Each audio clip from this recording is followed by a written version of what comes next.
Ain't No Half Stepping with Marcus J, live from the Den, Legacy Internet Radio. Thank you to everybody that is still with us tonight. Thank you to everybody that is tuning in right now on TuneIn, on legacyinternetradio.com, and YouTube, and all of our avenues of areas where you can listen to us. I am very, very excited to be able to bring back to the show this very special person. Joins us here on Ain't No Half Step with Marcus J. Usually once or twice a year we find an awesome reason to bring her in, and of course we know what today is. It's January 15th, which is Martin Luther King Day, and I thought that today would be more than appropriate to have rejoin the show my mom, Mom's J. What's going on, Mom? Hey there, Marcus. How you doing? Outstanding. My honor and pleasure to have you rejoin the show. Glad to be here. Yeah. Always glad to talk to you. You know that. Well, we talk a lot. We have all kinds of awesome conversations about all kinds of stuff, and when we have an opportunity to talk about history, you know, I know that was your favorite subject in school, and that was something that I picked up. I loved history. In another life, I would have been that history teacher. Yeah. I think I came by it honestly, and so I think it's pretty cool, especially with what today is and the topic that we have at hand, with it being Martin Luther King Day. You know, I look at Martin Luther King as a part of history, but you have the advantage of being able to talk about it as something that you saw as you were, you know, growing up. So I want to kind of start as a young person. In 1955 is probably when most people would have come to their first acknowledgement of Martin Luther King. He was a young reverend. I guess he was probably in his mid or early 20s at the time, and I guess you would have been in elementary age at the time. So why don't you tell us, I don't know if that would have been your first, you would have been quite young, but tell us about your first introduction to Martin Luther King.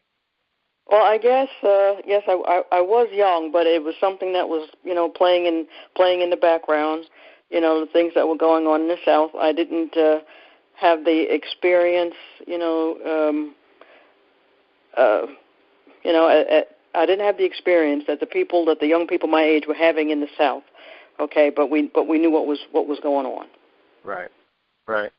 Do you have any memory of the Rosa Parks incident that brought him to prominence? Not so much history, but actual direct memory. Do you have any memory of that? Yeah, I do. I remember seeing, you know, them, you know, bringing her off the bus. I mean, we saw it all. You know, I remember it happening, but again, you know, it didn't affect me, you know, that personally. But you know, we saw what was going on down there. Right. I would guess our life in Jersey City, you know, in the late 50s or so, early 60s, you know, it was a happy time. You know, the discrimination, it just wasn't reaching out and touching us. Right. You know, but you know, obviously we were aware of, you know, that it existed. Right. That's a good. I'm glad you said that. This is one of those things. I guess I never really asked you all conversations we had. How did you have any feelings about that? The fact that people that look like you were going through those things. When you say Jersey City was a happy time at the time, and obviously knowing how vast our family was, I'm sure it was a really great time. But did you guys have any feelings about watching people down south going through that kind of stuff? It wasn't until I got a little older, the early 60s, where you saw the dogs jumping on people, and I didn't have the personal experience with the actual discrimination. Right. Nobody was telling me I couldn't do this and I couldn't go there, not overtly anyway. Right. We lived in this bubble, We lived in this little happy bubble in the late 50s and but leading into the 60s, we certainly, as I was getting older, became more aware. Right. Well, we know where you were on intellectual level, right? We know where you were August 28th, 1963. You were in Washington, D.C. Tell us about that day. Well, that day, my friends and I were very excited to be a part of that.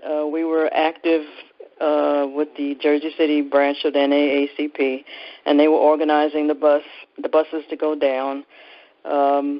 Yeah, we were excited about it. You know, we knew, of course, at that point about Martin Luther King and you know, the purpose of the event. We were marching for jobs and freedom, and you know, it was just exciting to be a part of it. Right, right. Do you remember what the trek was like? You mentioned the bus, but you know, what the experience of getting from Jersey City down to D.C. What was that like? Well, we went on a rickety school bus. You know, it wasn't an extremely comfortable journey, but we were with the people that we looked up to in Jersey City.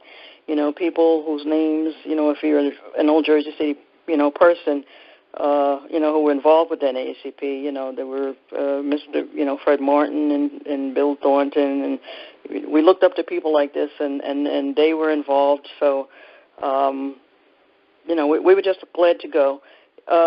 You know, I won't you know, sugarcoat it too much, but it was, you know, it was an opportunity, you know, to get out of town with your friends and just, you know, just be away. But I don't think going, you know, we were, you know, we appreciated the scope of it all. Right. You know, it was exciting to go, but you know, once we got down there, you know, and saw the world was there, you know, the world was there, and on that stage, and listening, you know, to the words that were coming at us from that stage, it was just a fantastic experience. Right. Well, I was going to ask you about, you know, were you present in a moment? A lot of times when you are, not you, but just in general, a lot of times when we do these things, we're not necessarily present in the moment because the activity of actually getting there sometimes can be a bit overwhelming. I had that experience a little bit when I went to the inauguration of Barack Hussein Obama on January 20th, 2009. So the March on Washington happens. Martin Luther King, at that point, obviously he was known on the national scale, but my guess is his elevation kind of went a little bit further after that. Would that be accurate? Would you say that he had become a little bit more prominent, a little bit more well-known after the March on Washington? I would say so, because, you know, he just, it's the world woke up, you know, listening to his words, you know, and knowing, you know, knowing where he had come from, you know, how I mean, because he eased into this situation. You know, he was a young preacher down there, and you know, they tapped him to lead the movement. I mean, I don't think that he started out in his life to say, you know, I'm going to be, you know, this person who awakens so many people's minds. You know, I don't think he's, you know. So we just kind of saw it evolve. Right. Right. I think his plan was to go to school, get a degree, and go be in his daddy's church. I think that's what his plan was, you know, and you know, as it evolved, you know, in the beginning, you know, we saw him, or I did anyway, you know, because his existence was during the same time as Malcolm X, and we saw Martin as, you know, kind of mealy mouthed, you know, it just wasn't. I don't know. He just didn't come across as forceful as Malcolm did. Right. Well, but I'm glad you brought that up, because that was a point that your surrogate son Kashara, K-Dub, and I, we have this conversation all the time, because while we know and we revere Martin Luther King, we're both of us are a lot more drawn to Malcolm X. So I debated whether I was going to even bring him up, but I do think that he is part of the Martin Luther King biography. So expand on that a little bit more when you talk about the contrast of Martin and Malcolm, because we talk about August of 1963. He hadn't split from the Nation of Islam yet. That was still about 2 months away, and he would have been at his height of power, Malcolm X would have been, versus Martin Luther King and the March on Washington just getting there. Tell us a little bit about that. Well, again, you just saw Martin as the peaceful, nonviolent, do it that way, even though we were witness to what was being done to him and to all the others. And then you had Malcolm saying, by any means necessary, we're going, we're not gonna stand for this. We're not going to let this continue to happen to us. So the contrast was just so very stark between the two personalities. Right. Did you find that maybe you, not necessarily you, but maybe your inner circle, I'll just say it like that, just to make it a little bit more broad, did you notice that your inner circle was more drawn to one versus the other? It most definitely gyrated to Martin, my inner circle. Most definitely gyrated to that. Let's the peaceful. Let's do it this way. Rather than the confrontational one. Right. But that was my inner circle. That was your personal inner circle. Yeah. Yeah. Okay. Well, well, first of all, I don't have Stephen Marcus J. Live from the Dan Legacy and that radio. We are talking to my mom, Mom J, here on the show tonight. It is Martin Luther King, Reverend Dr. Martin Luther King Day, January 15th, 2018, here in the United States of America. I am in Richmond, Virginia. Mom, of course, is home in Jersey City, New Jersey. Now, let's kind of talk a little bit more. We're going to move on a little bit and get closer to the end of his life. We're looking at around 67, 68. After Malcolm was assassinated, and this is just my history, this is my research, so I don't know if this was something that was palpable or noticeable.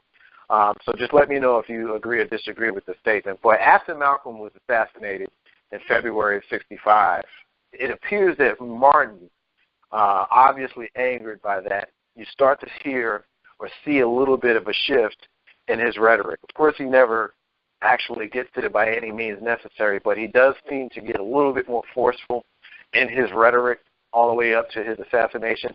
Do you remember anything like that? Does that sound familiar, or is that something that was missed at the time?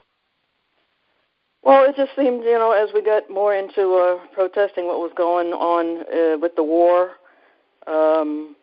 that you just heard a little bit more, or I did anyway. Heard him being more forceful when you heard about his opposition to the war. You heard about how he wanted to deal with the poor, take care of the poor people. Right. It's ironic because that was one of the things. That's what he was doing in Memphis. That's why he was in Memphis. Yeah. With the sanitation workers, he went to Memphis to work with those folks, the striking Memphis garbage men, and the poor people. And the poor people is the reason why it's the thing that he was doing towards the end of his life. Now, next question is going to be difficult.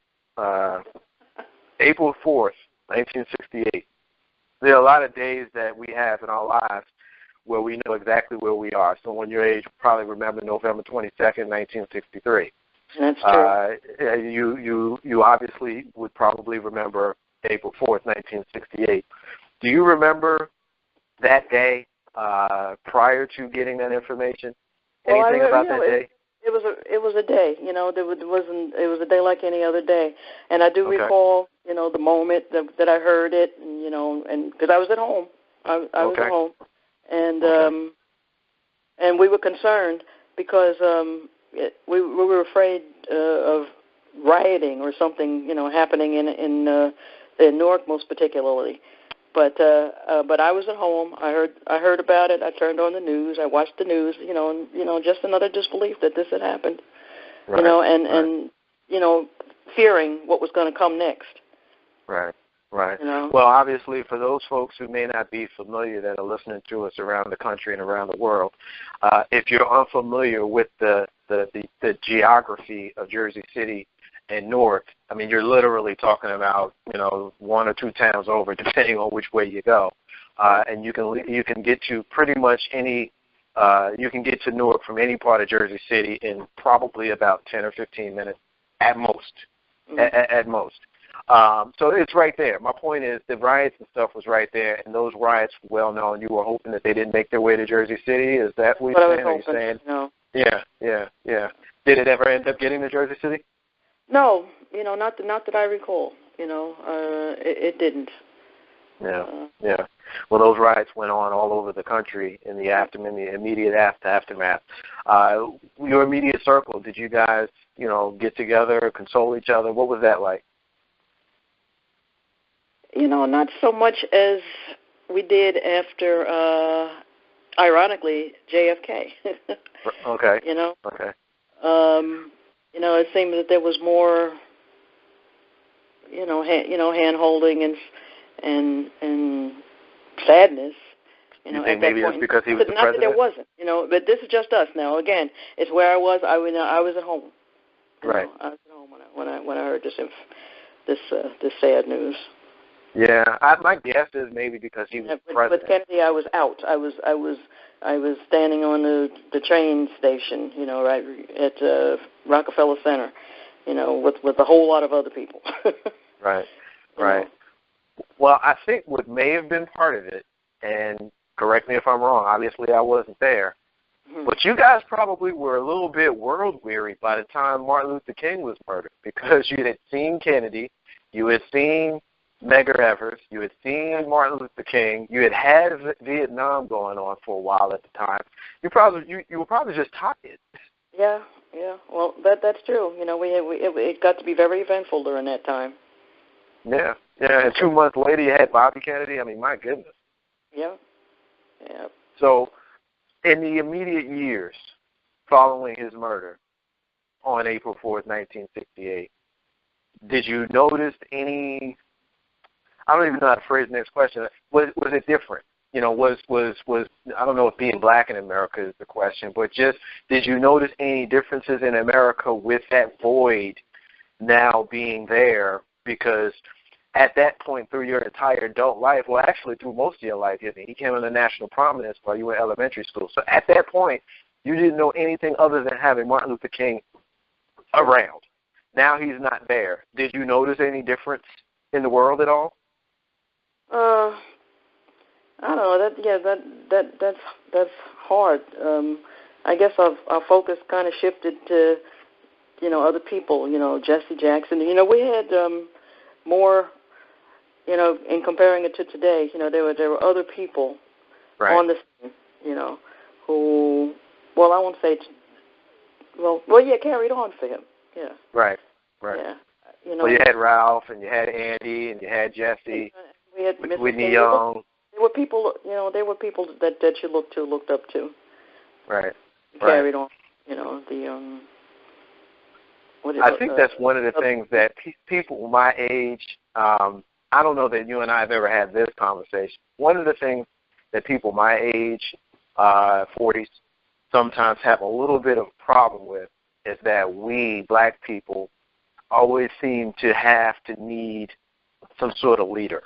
You know what I mean? Like, I guess Martin Luther King. Like right now, after Barack is gone, I don't know who there is. I'm not listening to anybody right now. I don't know about everybody else, but I'm not. Right. Do you think that's something that we need as a black community? I think so. We had. They were giants in their time. The head of the Urban League then, his name is escaping me right now. Was that Whitney Young? Was that Whitney Young? Yeah, Whitney Young. Yeah, there were people. Right. Well, I guess if you look around now, honestly, you mentioned the 44th President Barack Obama. I don't know. Some folks would say Al Sharpton. I don't. Some folks would say Jesse Jackson. I don't. No, I don't. That's what I'm saying. There isn't anybody, whose shoes are big enough that that you want to look to. Right. Lead you. Yeah. I guess we don't have a leader. We had leaders. We had people that we considered leaders. Yeah. Well, I think now there are a few that if they said, show up in this town, people would show up in this town. I think Al Sharpton could still probably get 100,000 people to show up somewhere, or Minister Farrakhan probably could. But once we go, then we do that. Then what? Because I've done the March on Washington in my generation, and I've done certain things like that, but I haven't seen a whole lot of mobilization post March that I would like to see, and that makes me question the leadership of said leaders because, why did we go to D.C.? I'm not talking about 1963. I'm talking about 2003. Why did we go to D.C.? Which I've done. Ain't no half step on Marcus J. Live from the Den, Legacy Internet Radio, talking to Mom J about the legacy and life of Reverend Dr. Martin Luther King, who we're celebrating today on what would have been his 89th birthday. Think about that, right? It would have been his 89th birthday today. And I think this is the first time in a few years that the Martin Luther King celebration or day actually falls on what would have been his birthday, January 15th. Let's move on a little bit. Let's get into the 70s. I'm born in 1974, my sister in 1979. In the early 80s, Ronald Reagan signed the bill that officially makes Martin Luther King's birthday a national holiday. We know that Sister Coretta, his widow, was very, very strong in fighting for this day, and it finally happened. The year that it happened in the 80s is escaping me, but it was during the Ronald Reagan term, I can tell you that. So it was somewhere between 81 and 89. Any thoughts on that? Obviously I'm guessing you remember when it happened. Was it something that people in your circle would have had, discussions about, the fact that Martin Luther King, who you watched through your 20s, actually had his own day? I believed that that he was getting his due. He was, certainly the recognition that he got, it was certainly well deserved, and not just within our community, but worldwide recognition. So absolutely, we're not real happy about, so it's Martin Luther King Day, let's all run to Walmart. That's to me that's not what it's all about. Right. We should be somewhere reflecting on his words. I wish I could spout all his words back to you. I've got these recordings that we picked up at the at the King Center of his speeches. And it's just so fantastic to listen to his words. So inspiring. Well, that's an outstanding point. I'm glad you made it, because if you've been listening to Legacy Internet Radio all day today, we've been playing his speeches in their entirety, and we've been playing throughout tonight's show on Ain't No Half Step with Marcus J. We're going to be playing excerpts of his speeches. That's what people should be doing on Martin Luther King's birthday day. That should be like required or something. That should be like, there's no, let's go to school today, but let's spend the whole day in school listening to what Martin Luther King had to say to us, not just let's go run out to Walmart. Right. What would you say, and this is kind of a tough question, but I think we need to kind of we have to be holistic in our analysis. There are some folks who will have some negative things to say because he wasn't a perfect man. He was a man, and he done some things that, quite frankly, some affairs, things of that sort. Do you think that in any way tarnishes his legacy, the fact that he had some transgressions? No, I don't think it tarnishes it one bit. Because, like you said, he was a man, and he wasn't perfect. And I'm sure that anything that he did, it was between him and God. And I just don't have a problem. I certainly wouldn't try to judge anything that was in his past. Right. No, I think that's a perfect way to put it. It was between him and God, and him and God can deal with it or have dealt with it, I'm pretty sure by now. But, I think it's important to make sure that if we're going to talk about him holistically, wouldn't want anybody to say, well, you cookie cut it. Why didn't you ask about that? So I want to make sure that we got that in, and I think that's a very fair and appropriate response. That's what he was. Yeah. Fair response. Ain't No Half Step with Marcus J. Live from the Den, Legacy Internet Radio. All right, so in closing, first of all, thank you for doing this. It's outstanding. Every single year, sometimes a couple times a year, we find something historically relevant to the particular time that we can get you, and you always come with a wealth of information, and we appreciate it. I appreciate it personally. As we kind of move, go ahead, I'm sorry. No, I was just going to say, thinking back over this life, of mine, to know that I was a witness to so many things. Yeah. I was a witness, and I did, with my participation in the March on Washington. I was a participant.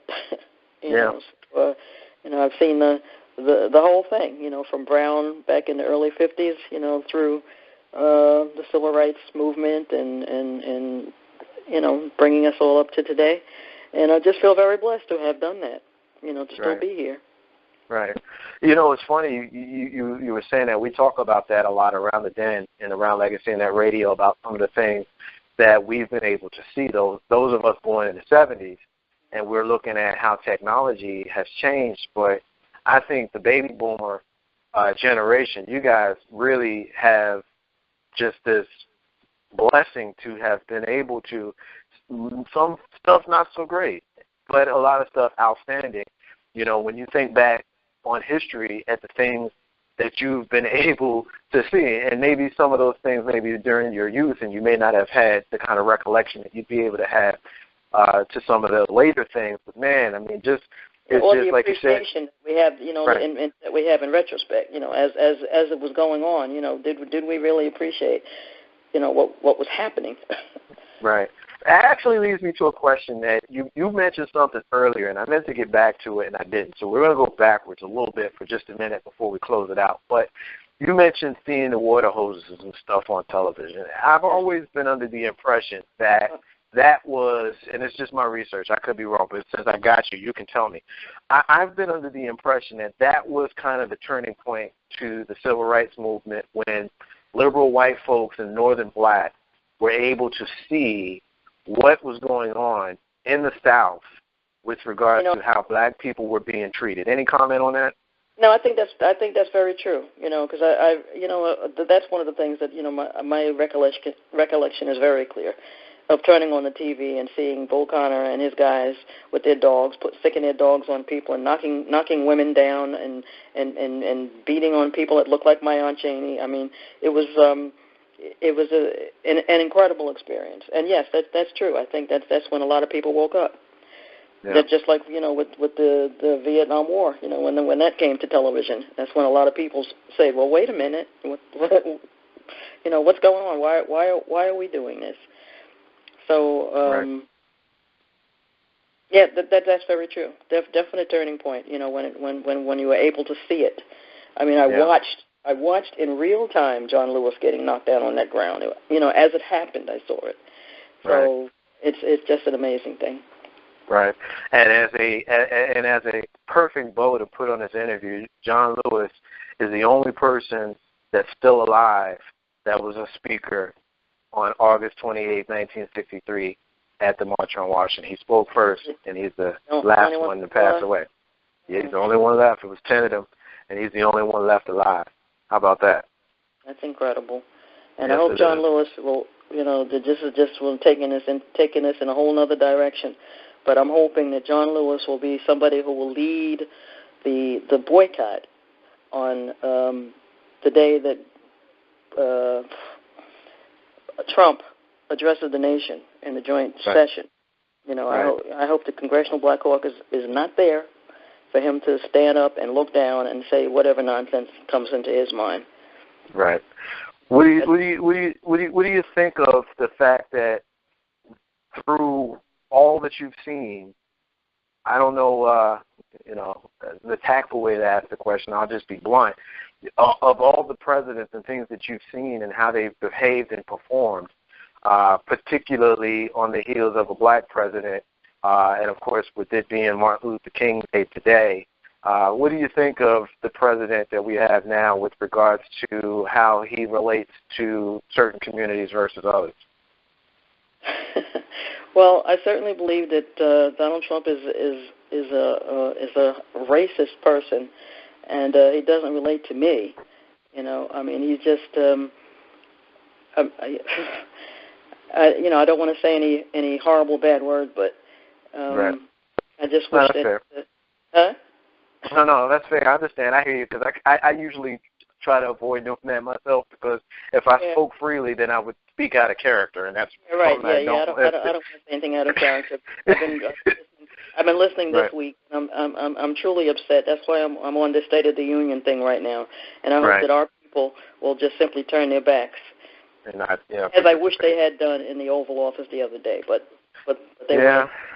Well, one thing that I will say, I caught a lot of flack, and not really that I care about that, because you raised me to be someone that speaks his way, and that's what I do. You and Pop both. But I caught a lot of flack, particularly during the run-up to the election time, when I would try to tell people, particularly here in the South, who were so pro-Trump. First of all, I can't understand how poor white Republicans would be so for a New York City billionaire who will waffle between Democrat and Republican. Having said that, he's shown that he's not someone that's a champion for people of color, particularly with the housing stuff in the 70s and the 80s. Right. So, when we mention him, I think we have to make that a part of the narrative. But I don't want to mess with him too much, because then I think I don't want to go. I don't want to go there. Ain't no half stepping with Marcus J. live from the Den, Legacy Internet Radio. Once again, we're talking to Mom J, my mom, about Reverend Dr. Martin Luther King Day. Today is January 15th, 2018, on what would have been Dr. King's 89th birthday, and we celebrate him. We celebrate him with some words and with some reflection from someone who was able to watch his career and his life as it played out up to his assassination/murder on April 4th, 1968. Mom, thank you so much for being a part of the show tonight. Thank you. Marcus, it's always a pleasure to talk to you, and so that your listeners will know, Marcus calls his mother on a regular. Thank you, Mom. Yes, and I do. I definitely call my mom and my pop to check in regularly. He checks in. So I appreciate you. Yes. And keep on doing what you're doing. It's been a pleasure. Yes. You hold the line for me for just a moment. We're going to run to a break. Ain't no half step on Marcus J. live from the Den, Legacy Internet Radio. We're going to take a break. When we come back, we're going to have some more of the show. We're continuing to play some reflections from Dr. King throughout his life. You rock with us. We're going to roll with y'all, Marcus J. But my mom will be back here in a few. Y'all stay with us.